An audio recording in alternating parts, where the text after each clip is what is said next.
Hi good evening everyone. Today என்ன topic பார்க்க போகிறோம்னு பார்த்தீங்கன்னா 2050 வந்து ஃப்ளைட்டில் வந்து போக முடியாது அப்படின்னு சொன்னவங்களால நம்ப முடியுமா? ஸோ அதுக்கான ஆப்பர்ச்சுனிட்டி வந்து நிறையா இருக்குது அப்படின்ற விஷயத்தை தான் வந்து பார்க்க போகிறோம். என்னென்னு பார்த்தீங்கன்னா, இப்போ ரீசெண்டாக வந்து சிங்கப்பூரில் வந்து பார்த்தீங்கன்னா இராட்வே பேசின் அப்படின்ற ஒரு இடத்துல வந்து ஸோ அந்த பகுதியில் வந்து 37 கிலோமீட்டர் ஹைட்டில் வந்து பறந்துட்டு இருந்த ஒரு விமானம் வந்து நிலை தடுமாறி இருக்குது அப்படின்ற ஒரு விஷயம் வந்து தெரிய வந்திருக்கு.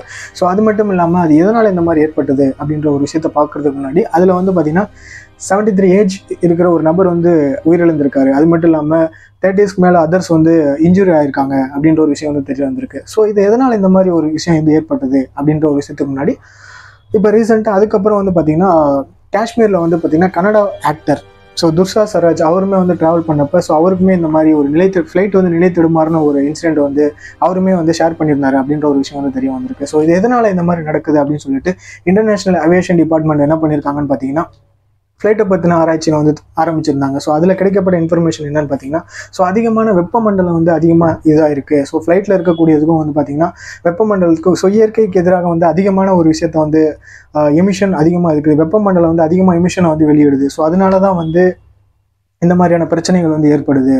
ஸோ இப்போ அதுக்கப்புறம் வந்து பார்த்திங்கன்னா 4000 கிலோமீட்டரில் வந்து ஒரு விமானம் பறந்துட்டு இதில் வந்து பார்த்திங்கன்னா ஸோ அதுவுமே வந்து நிலை தடுமாறி தரையிறக்கப்பட்டிருக்கு. ஸோ மலேசியாவில் வந்து அதுவுமே நிலை தடுமாறி தரையிறக்கப்பட்டிருக்கு அப்படின்னு வந்து சொல்லப்படுது. ஸோ அதுலேயுமே வந்து சிலர் வந்து இன்ஜுரி ஆயிருந்தாங்க அப்படின்ற ஒரு விஷயம் வந்து சொல்லப்பட்டிருக்கு. ஸோ இது எல்லாத்துக்குமே வந்து முக்கிய காரணமாக என்ன இருக்குன்னு சொல்லிட்டு தான் இந்த வெப்பமண்டலத்தை வந்து ஆராய்ச்சி. ஸோ இதில் இருக்கக்கூடிய இதுக்கும் ஃப்ளைட்டுக்கும் என்ன வந்து வேறுபாடு இருக்குது அப்படின்ற ஒரு விஷயத்த வந்து ஆராய்ச்சி பண்ணி தான் வெளியிட்டிருக்காங்க. ஸோ அது மட்டும் இல்லாமல் இந்த மாதிரி இருக்கிறனால அதாவது இப்போ இருக்கக்கூடிய அட்மாஸ்பியருக்கு வந்து பார்த்திங்கன்னா 2050 வந்து இப்போவே இந்த மாதிரி இருக்குது. 2050 வந்து இதை விட இன்னும் அதிகமாகலாம். ஸோ இதுக்கான ஆப்பர்ச்சுனிட்டி வந்து ஃப்ளைட் வந்து பறக்கவே முடியாது. ஸோ அந்த மாதிரியான வாய்ப்புகள் கூட அதிகமாக இருக்குது அப்படின்னு வந்து தெரிய வருது. ஸோ அது மட்டும் இல்லாமல் நம்மளுமே வந்து பார்த்திங்கன்னா அதிகமான ஃப்ளைட்ஸ் வந்து நிலை தடுமாறி லேண்ட் ஆகிறத வந்து நம்ம வந்து பார்த்துருப்போம். ஸோ இதற்கு முழுமையான காரணம் வந்து பார்த்திங்கன்னா ஸோ இயற்கை தான் வந்து நம்மளால் சொல்ல முடியும். அது மட்டும் இல்லாமல் கீழே வந்து நம்ம என்ன தான் பண்ணியிருந்தாலும் ஸோ கீழே டிரான்ஸ்போர்ட் வந்து வேறு மாதிரி இருக்கும், ஃப்ளைட்டில் டிரான்ஸ்போர்ட் வந்து வேறு மாதிரி இருக்குன்ற ஒரு விஷயம் வந்து நம்ம எல்லாருக்குமே தெரியும். ஸோ இதில் வந்து பார்த்திங்கன்னா என்ன சொல்கிறாரு, அதாவது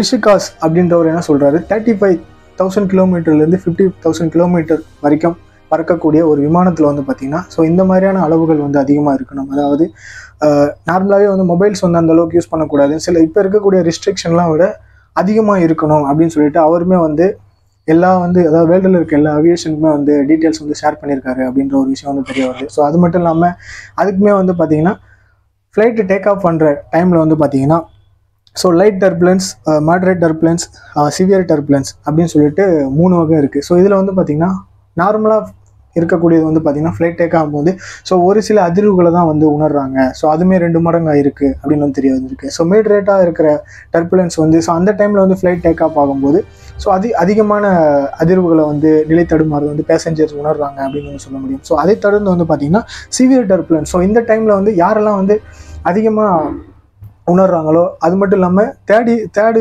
சிவியர் டர்புலன்ஸ்க்கு வந்து போகாத அளவுக்கு ஃப்ளைட்டை வந்து பாதுகாத்துக்கணும் அப்படின்ற ஒரு விஷயத்த வந்து தெரிய வந்திருக்கு. ஸோ அப்படின்னு அவர் தெரியப்படுத்திருக்காரு. ஸோ இந்த அளவுக்கு தேர்டுக்கு வந்து சிவியர் டர்புலன்ஸ் அந்த அளவுக்கு வந்து ஃப்ளைட் டேக் ஆஃப் பண்ணுற நிலைமை ஏற்பட்டுச்சுன்னா யாருமே வந்து உயிர் தப்ப முடியாது அப்படின்னு வந்து தெரிய வந்திருக்கு. ஸோ அதை தொடர்ந்து வந்து பார்த்திங்கன்னா 5 way to aviation அவங்க என்ன பண்ணியிருக்காங்க, ஒரு 5 வழிகளை வந்து ஆல் இன்டர்நேஷ்னல் எல்லாத்துக்குமே வந்து ஷேர் பண்ணியிருக்காங்க. அதில் வந்து என்ன பண்ணிட்டீங்கன்னா ஹீட்டை வந்து இன்க்ரீஸ் பண்ணாமல் வந்து அதிகமாக பைலட் வந்து ஹீட் இன்க்ரீஸ் பண்ணாமல் அளவுக்கு வந்து பார்த்துருக்கணும். ஸோ அதுவுமே வந்து நார்மலாக இருக்கிற ஒரு விஷயத்தை தாண்டி ஹீட்டை வந்து அதிகமாக இருக்காமல் வந்து பைலட் தான் வந்து பார்த்துக்கணும். ஸோ இதுவுமே வந்து இந்த மாதிரி ஃப்ளைட் நிலை தடுமாறதுக்கான ஒரு முக்கிய காரணமாக இருக்குது. ஸோ அதை வந்து நம்ம அதிகமாகாமல் வந்து பார்த்துக்கணும் அப்படின்னு சொல்லப்பட்டிருக்கு.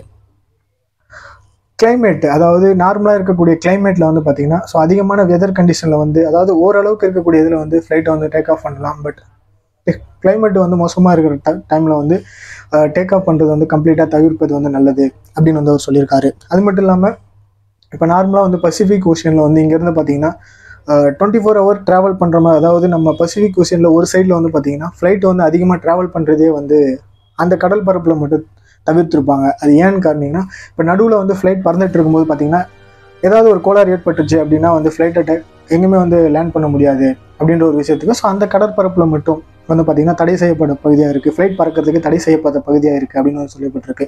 அது மட்டும் இல்லாமல் இதுலேயுமே வந்து குறிப்பிட்டிருக்காங்க ஸோ லாங் டைம் ட்ராவலை வந்து அதிகமாக தவிர்ப்பது வந்து நல்லது. ஸோ ரொம்ப தூரமே வந்து ஒரே ஃப்ளைட்டில் வந்து அதாவது இந்த பசிபிக் பயணங்கள் எப்படி மேற்கொள்கிறாங்களோ ஸோ அந்த மாதிரி லாங் ட்ராவலை வந்து தவிர்ப்பது ரொம்பவே நல்லது அப்படின்னு வந்து சொல்லப்படுது. அதே மட்டும் இல்லாமல் ஏதோ ஒரு இடத்துல வந்து இப்போ இந்தியாவுக்குள்ளேயே வந்து பார்த்திங்கன்னா ஏதோ ஒரு இடத்துல வந்து ஸ்டோம் எச்சரிக்கை வந்து விட்டுருக்காங்க அப்படின்னா, ஸோ அந்த மாதிரி இப்போ இந்தியாவிலுமே வந்து வேறு இடத்துக்கு போகிறதுக்கான ஒரு ஃப்ளைட் டேக் ஆஃப் ஆகிறதையும் வந்து தவிர்க்கப்படணும். இப்போ எங்கேயோ ஒரு இடத்துல இருக்குது, இப்போ உள் கண்ட்ரிலேயே வந்து இருக்குது அப்படின்னா ஸோ இங்கே வர்றதுக்கான வாய்ப்புகள் வந்து அதிகமாக இருக்குது அப்படின்னு வந்து தெரிவிச்சிருக்காங்க. ஸோ 5வது வந்து பார்த்திங்கன்னா என்ன சொல்லியிருக்காங்க அப்படின்னா, இந்தியாவில் வந்து பார்த்திங்கன்னா இந்த மாதிரி இயற்கை இப்போ ரீசெண்டாக வந்து சிங்கப்பூரில், அதாவது ஜம்மு காஷ்மீரில் நடந்திருக்கு. ஸோ அங்கேயுமே வந்து பார்த்திங்கன்னா வளிமண்டலம் வந்து தவறாக இருந்ததுக்கான காரணம் தான் வந்து அந்த ஃப்ளைட்டை நிலைக்குலைய வச்சிருக்கு அப்படின்னு வந்து சொல்லியிருக்காரு.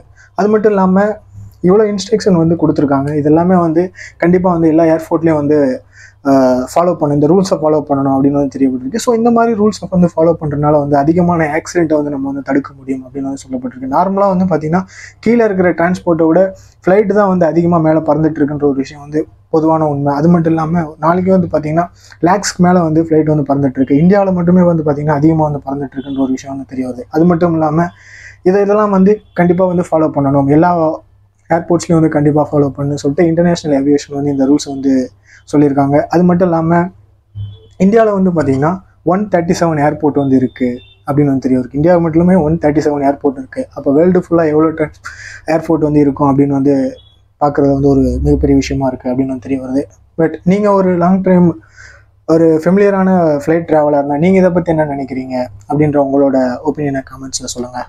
ஸோ இந்த மாதிரியான விஷயங்கள் உங்களுக்கு அடிக்கடி தெரியணும் அப்படின்னு அருள் பெஸ்ட் சேனலை சப்ஸ்கிரைப் பண்ணுங்கள், லைக் பண்ணுங்கள், ஷேர் பண்ணுங்கள், கமெண்ட் பண்ணுங்கள். நான் அகைன் இன்னொரு யூஸ்ஃபுல்லான வீடியோவில் மீட் பண்ணுறேன். தேங்க்யூ.